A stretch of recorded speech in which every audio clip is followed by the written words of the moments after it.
Hello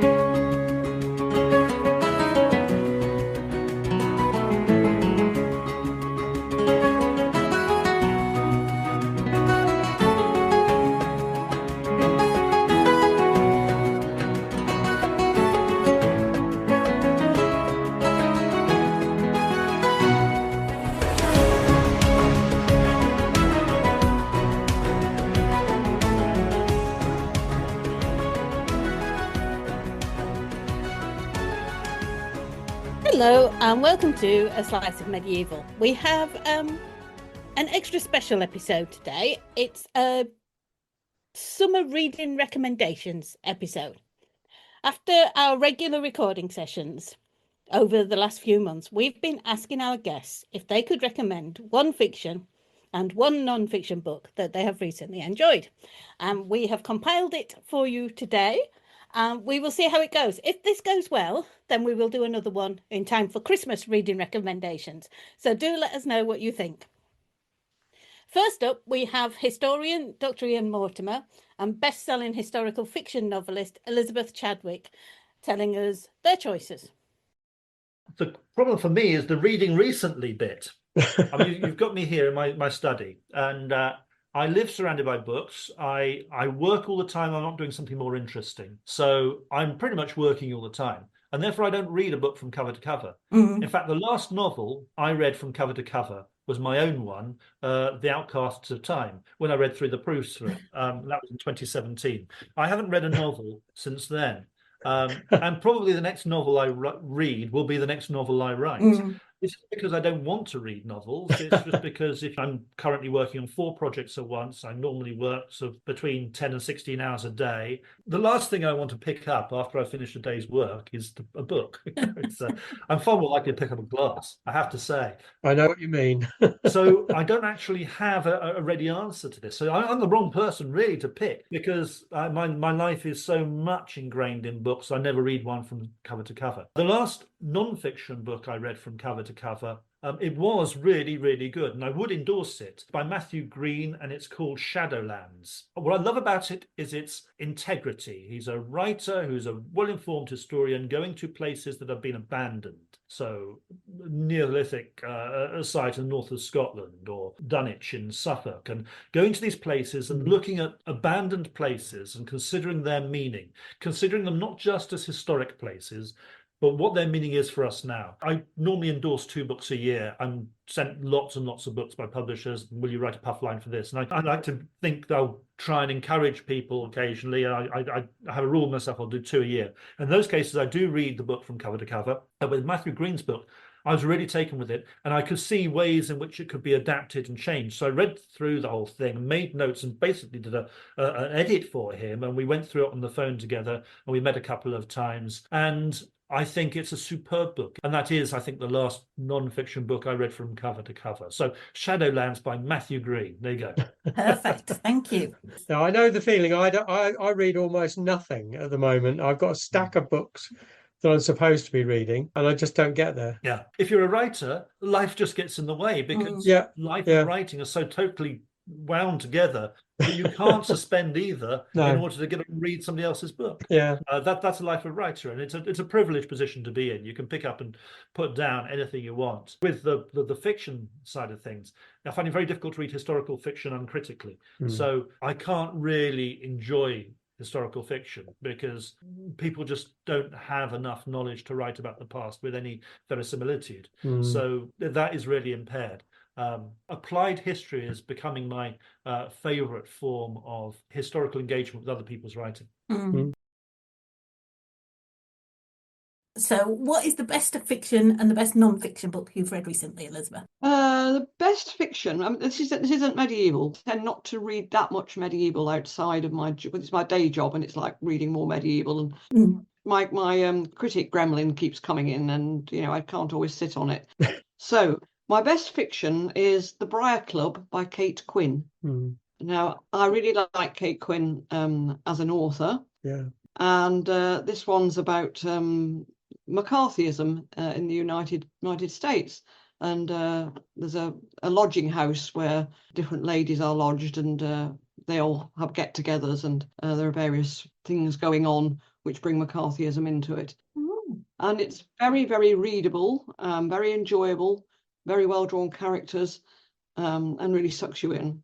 As I say, I've read quite a few books by Kate Quinn, and The Briar Club was her latest, and it's very good. That's one of my 5 stars, definitely. It'll be on my books of the year myself when I come to do a books of the year. Non-fiction, The Marches by Rory Stewart. Now, Rory Stewart is an ex-Conservative MP. He's now on the podcast with Alistair Campbell, The Rest is Politics. I like him. He seems a balanced, sensible guy. The Marches is a story of his relationship with his father and walks that they took in the marches. And when his father became too poorly, Rory embarked on on marches himself. And it is his observations of history, of life, of geography, and his relationship with his father. And it's absolutely wonderful. I loved every word. Brilliant. Yeah, 2 very good recommendations there. I keep meaning to I think I've read one Kate Quinn, but I keep meaning to get into some more of hers. Yeah, I have. I've read one, but not any more than that. She's done Roman, then she moved into, she did the Rose Code, very good, and I've got The Huntress on my TBR. But she's moved up the centuries. But I loved the Rose Code, and when the Briar Club came out, I thought, oh, let's give this a go. I admire anybody who can change eras. I did trip into the Tudors for one book, but it's like I missed the medieval, so Exactly. Yes, I don't want to do a Tudor book myself ever. This is as far as I go. When I've finished this sort, I'll probably go back earlier. If I wrote anything else, I'd write ghost stories. Seriously, I would. I'd write ghost or gothic if I did, which I probably won't. So, some great ideas. Next up is Claire Dunn, or CF Dunn, who writes the Tarnished Crown series, set during the Wars of the Roses, and Richard III biographer Matthew Lewis. I'm always reading lots of things. When I'm not reading, and most of it's good. I'm middle of doing some research on one of the books, and I won't say what it's all about, but the books that I'm using for that research, or as part of the research, which I'm rereading. I read one of them a long time ago, and the other one more recently. Sort of feed into the general background information that I'm trying to gather. So the non-fiction book, sort of non-fiction book, is Giles Milton's White Gold, which is the story of and surrounding the slave trade in North Africa in the sort of 17th, 18th century. And the other one I'm rereading is Jane Johnson's, this is fiction, Jane Johnson's The Sultan's Wife, with a very similar theme. So that's again excellent and beautifully evocative, beautifully researched and written. So those are the 2 books. I love Giles Milton's form of narrative history. Nathaniel's Nutmeg is one of my favourites of that type. And in White Gold, it makes it very accessible, and I enjoy that form of being able to read a story and learn at the same time, something with meat in it, good solid research, meaty. And as for Jane Johnson's, as I said, beautifully written. It's absolutely exquisite. Her writing is beautiful and detailed and multi-layered. Wonderful combo. Excellent. Wonderful. Okay, so what are you reading? Sharon, what are you reading? I'm currently reading Derek's book, A Guide to the Wars of the Roses. Good choice. And I'm sticking with the Wars of the Roses because I've got an advanced copy of Samantha Wilcoxon's A Crown Between Cousins. That's what it's called. And it's a dual story of Margaret Beaufort and Cecily Neville. So, which is really interesting. When that comes out, that's going to be good. So, yeah. Great. I read virtually nothing at the moment. I just can't fit in reading at all. It's really tragic. I tend to read, well, I've read Sharon's book medieval queens, Scottish medieval queens, and I've just started to look at yours because I knew what we were talking to you. I've just started to look at the first of your Tarnished Crown, but often what I read is led by what I'm writing myself or the podcast that we're about to do. So that kind of dominates a bit. And then if I read anything else, I read something really sort of totally separate from that, like Lee Child or something, something that's not going to tax my brain greatly. Well, sometimes when you're writing, it can be, how can I put it? I found in the past that if I am writing, I don't necessarily want to read somebody else's novel because it can throw my own style. Yeah. So I have to pick and choose really, really carefully. Yeah. I'm similar because I write non-fiction. I'm trying not to read fiction around the topic I'm writing about at that moment because I don't want to get somebody's idea in there that hasn't actually got any historical source. So I have to be, and at the minute I'm writing about medieval princesses from the Norman conquest to the Wars of the Roses. So it's like trying to find something to read that doesn't cover 600, 500 years of medieval history. So I've got to stay away from that. Otherwise, I'll end up putting their story in it. And so, yeah, it is. I do try and make sure I'm not reading anything that I'm writing about. When I was writing the whole of the Wars of the Roses series, I didn't read any other novels about the Wars of the Roses because it was just too difficult.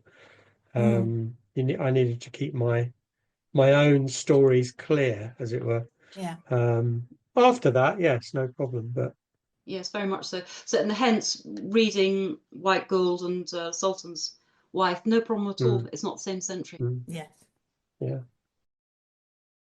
We wondered if you have a recommendation for a fiction and a non-fiction book that you've read recently. And no, you can't have Nathan Amin. Oh, obviously all of Nathan's books. Everyone should read all of Nathan's books. Son of Prophecy is a very, very good book. Everyone should read it. It is. I would say my fiction pick would be The King's Mother by Annie Garthwaite. So this is a sequel to Cecily, back in the Wars of the Roses. I guess it appeals to me slightly because it's sympathetic towards the Yorkists. It's telling the story of the Yorkists. But it's such a beautifully written book, and The King's Mother in particular picks through the politics of the women at the core of the Wars of the Roses during its later phases. I think it's absolutely masterful. I think it's beautifully written. It tells the stories so well. It creates rounded characters out of all of those women. There is no she-wolf. There's none of that business going on of characterizing women as the meek, helpful, good person, or the aggressive, power-hungry, bad woman. You just don't get any of that from Annie. So I think it tells a really interesting story about a fascinating period of English history through the eyes of the women, but it does it in a way that doesn't feel like you're losing the action or the tension or the politics in a way that sometimes I think you can if you try to write the women's side of it, because they're not involved in the battles, and for some people the battles are the interesting bits. I think Annie does a really good job of crafting a world in which the battles aren't the important bits, or at least the physical battles aren't the important bits, because there are political battles going on all over the chessboard at every moment, and I think she writes beautifully. So I guess my non-fiction pick would be The Eagle and the Heart by Helen Castor. I read it not long ago. It's a massive book, and I absolutely devoured it. I couldn't stop reading. She does such a great job of telling history but keeping it moving, of portraying real people. You feel like you know Richard II and Henry IV so much better by the time you get to the end of that book. You can understand what was their fault and maybe what wasn't their fault, and she puts them in the context of their own times and the world that's moving around them, and I think Helen really might well be the master of writing medieval non-fiction. I would hope one day I might be as good as her. Yeah, I'm reading it at the moment actually, and because I'm currently writing about Henry IV's two daughters, Philippa and Blanche, so it's like trying to find the little snippets about those two in what is an amazing book. And I find something and then I just start reading, and I suddenly realise I have just carried on reading instead of writing down the bit I need. Yeah, it is, and it because it does a good job of pulling you along with the narrative, doesn't it? It never forgets that it's telling you a cracking story before anything else. Mm. Mm. When you talk to Helen Castor, she'll say that there's a reason that Shakespeare picked the moment of the duel between Mowbray and Bolingbroke as the beginning of his Richard II play. There is so much high drama in all of that story that it's almost like a gift for a writer. But she keeps the history going alongside it perfectly, I think. Right. So, as Claire has asked, Sharon, what have you been reading in fiction and non-fiction that you would like to recommend? Well, my fiction one has to be Giles Christian's Arthur, which is the end of his Arthurian trilogy, and it was just fabulous. It was my favourite book of last year. There's this cavalry charge at the end, and you can actually feel the hooves thumping the ground. It's such an excellent book, and there's a little mystery twist in it that you're wondering all the way through. And yeah, so Giles Christian's Arthur, I think everybody should read that. So my non-fiction is a guest we've actually had on, which isn't difficult really because we've had an awful lot of guests on. It's James Wright's Historic Building Mythbusting, which is just a fantastic little book and tells you all about the things that we've always believed but are totally untrue, like the oldest pub being the trip to Jerusalem, or the winding staircases in castles went one way to help the defenders, and the myth about boiling oil and why on earth anyone would pour expensive boiling oil on people when you can just boil up some water. It's very well written, very enjoyable, and you get a lot of oh and ah moments as you're reading it. So those are my recommendations. Excellent. So, what about a couple more of our guests? So, there are some interesting suggestions from Peter Gibbons, who writes about Anglo-Saxons, Vikings, and King Arthur. Fiction book is easy, but it's a fantasy book. But it is linked to Vikings, so bear with me. It's Fury of the Gods by John Gwynne. Yeah. It's a kind of series of 3 books, which is kind of set in this like Norse mythological world. So it kind of has a lot of the Norse gods in it, but it's like this world where the gods have died and blah, blah, blah. But it's kind of really well written with great characters and battles and really. And I listened to them on audio, and the narrator is exceptional. And the cover, I don't know if you've ever seen the cover of the first book, John Gwynne's first one in that series, but it's got like this huge dragon on the cover, and then this tiny little warrior with a sword and a shield. But if you open out the book, you know, like the dust sheet or the front, the dragon goes all the way from the front to the back. It's cool, but the books themselves are brilliant. So that might be a bit off the wall for you guys. It's a fantasy suggestion, but it's for anybody listening who likes the time period and the Norse gods. I definitely give that a try. I was actually looking at that one the other day and thinking, shall I or shan't I? So I think I'm going to have to now. Yeah, it's brilliant. You definitely should. Like you have to have a taste for fantasy as well, you know, but the characters are unbelievable and the story's really, really good. And then for kind of a factual book or a non-fiction book, recently read Philip and Alexander by Adrian Goldsworthy and thought that was outstanding. I have a kind of a love for that period of history as well. And I thought that book was really, really, really easy to read. I love when you read kind of, you know, you're researching, sometimes you get into heavy historical books, but sometimes it's refreshing to read something that's accessible and is written in a way that you can just enjoy it. You know, you can read it in bed and do you know what I mean? It's not, I'm not trying to do Mr. Goldsworthy a disservice, but the way he writes it makes it accessible and really enjoyable. Like you get to the end of it and it's kind of, you've loved it, and you've not it's challenging, but not challenging in a way that you need to super concentrate on it. It's just brilliant and really well written. Yeah, that sounds good. You've intrigued me on that one. Yeah, it's great. Like, and sometimes it's great to read stuff outside of the period that you're writing in, because you're doing that all day, right? So sometimes when you're reading for pure pleasure, it's great to read something, and obviously I think when you're reading that stuff as well, you can be inspired by some of the battles that they fought at that time, and it's a great read. I'd highly recommend it. Obviously, Adrian Goldsworthy wrote loads of brilliant books about the Romans and all that kind of stuff, but I particularly enjoyed Philip and Alexander. I like that. That's interesting choices from Peter. Derek, your turn. What has been your favourite books recently? Well, I wouldn't say the word recently was very applicable to my choices. As a number of our guest writers point out, reading can be a bit tricky to fit in. So for my fiction choice, I'm going for a series which I've followed on and off for some time. And it's the Master of War series by David Gilman. It's set during the 100 Years' War and follows the exploits of an English war leader, Thomas Blackstone. It's brutal and bloody, but an excellent story from one book to another. The last one I read was book 8, To Kill a King. But there's another one coming out in November called Rage of Swords, and I can thoroughly recommend the whole series. Oh, I heartily agree. That To Kill a King, the ending, it was like, I don't think I breathed for the last three pages. It was like, ah! It was very good, very good. Yeah.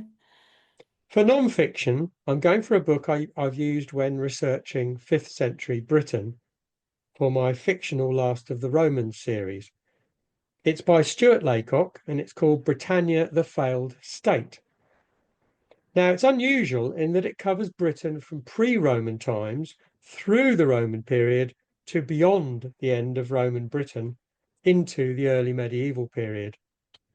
Using archaeological evidence, it provides a new perspective on how the old tribal divisions in Britain survived Roman occupation and even influenced how the English kingdoms were formed. I found it a very convincing exploration of a period which is very confusing and probably will continue to be so. So that's me. And lastly, we have some fabulous recommendations from Toni Mount and Annie Whitehead. I've got a little pile here. Let's do the factual bits first. Cat Jarman, wonderful writer. She wrote The River Kings, which was about the Vikings, and really told the story of an amber bead, how it had been traded from the Baltic all the way to the Midlands in England. Well, she's now written The Bone Chests. Bone chests being the chests in Winchester Cathedral, which contain the bones of the Anglo-Saxon kings and a few bishops and possibly Queen Emma as well. But they all got muddled up when the Roundheads took all the chests down and chucked everything everywhere. And the people came along afterwards and tidied it up, but they had no idea which bones went with which. So the bone chests, the subtitle is Unlocking the Secrets of the Anglo-Saxons. And my other factual book is Precious by Helen Molesworth. And it's the history and mystery of gems across time. Oh, I haven't heard of Yeah, that one. it's absolutely brilliant. It picks out each gemstone and tells its history. Yeah, I was particularly interested by spinels, which some people have never heard of, but they were reckoned to be better than rubies. And in fact, the Black Prince's ruby in today's coronation regalia is actually a spinel. And it's only recently that rubies have been thought of as more valuable. Great book. Helen Molesworth has been down diamond mines and sapphire mines and goodness knows what else. Wow. Yeah, very interesting book. My fiction books, don't know if you've come across Jodie Taylor. That's Jodie Taylor. She writes the Chronicles of St. Mary's. And St. Mary's is a group of mad historians who actually travel through time. They're not allowed to interfere with history, so they have a lot of trouble not doing so. And wherever they go, something goes wrong. They got flooded out when they visited the Valley of the Kings in Egypt. They actually rescued some dodos just before they went extinct in the 17th century. And Jodie Taylor actually said that she wanted to write time travel books, but she didn't know enough science to write about it. She said, and then I thought, I sit here, I use my computer every day, haven't got a clue how it works. I don't need to. The Chronicles of St. Mary's. Number 1 is called Just One Damn Thing After Another, which is somebody famous's definition of history. That's a good one. I have to mention a brand new author, Wendy Johnson. She has written The Traitor's Son, part 1 of a trilogy of the life of Richard III. Excellent. I knew you'd get a Richard III book Well, in there yes, somewhere. it's compulsory, isn't it? Do you know, I've read so much recently because I was on the judging panel for the Historical Writers Association Crown Awards last year for non-fiction. So I have read a ton of non-fiction recently, and not quite so much fiction. But my non-fiction recommendation would actually be, because I've only just read it and I've just now received the official hardback copy. And I want to read it because I think I know what you're going to say. You know what I'm going to say. It's Catherine Hanley's book about Joanna Plantagenet, and it's called Lioness Heart. So it's Richard I's sister, and her story is absolutely incredible. But there's something about the way Kath writes that she just keeps Joanna and all the other women in the story actually right to the forefront. Really, it's almost like reading a novel. You get so close to these characters, and I was just absolutely blown away. They asked me for an endorsement, and I was so happy to give one, because it really is a brilliant book. You get so sick of me, I think, on social media shouting about this book. So that would be my non-fiction. Fiction, I've been doing a lot of catching up recently, but also I've been reading a lot of contemporary stuff. But Liz Fremantle's book, The Poison Bed, I think I've had it for well over a year. Finally got round to reading it just a week or so ago. And it's fascinating. It's the story of Frances Howard and Robert Carr, who was the favourite of James I before George Villiers got his claws into him, and their involvement or not with the murder of Sir Thomas Overbury. I've been reminded of this story, because we've been reading a lot about James I during the Crown's Awards judging. There were a couple of books on that period. But also the recent TV series, I think it was called George and Mary, something like that focused on the Villiers, but did show Robert Carr and his wife, Frances Howard. And I thought, I don't want to remind myself what happened to these two. I don't want to spoil this novel. And it's incredibly clever, is all I will say, about how it presents the people who were accused of the murder. And halfway through the book, there's a massive shock where you have to sort of forget everything that you've been told. Or you might not have to forget everything you've just been told. It's so brilliant. And strangely enough, Liz Fremantle actually last year at the Crown Awards, she won the award for the best fiction, not for that. But this is one of her earlier novels, and I would recommend, again, anything that she's written. Absolutely brilliant. But it is really, really clever writing, and I was just thought, wow, I wish I could write like this. You know, it was one of those books. And she's lovely. I managed to have a chat with Liz at the Historical Novel Society conference in September. So she signed a book for my mum. And she was so humble when she accepted her award. It was just really, really nice and a worthy winner. It was lovely to see her win. We hope you have enjoyed this little break from our normal programming, which will resume next time, and we'll hopefully find something interesting to read over the summer from our guest recommendations. Do join us next time when we will be talking to Patricia Bracewell about Emma of Normandy. I'm looking forward to that one. Wife of both Ethelred II and King Canute. I've been Sharon Bennett Connolly. And I'm Derek Birks. You might like to know that all our podcasts are now available on YouTube. Just search on A Slice of Medieval. Don't forget to subscribe either on YouTube or on your favourite podcast provider. Also, it'd be great if you give us a like or a comment if you have time. Thanks for listening.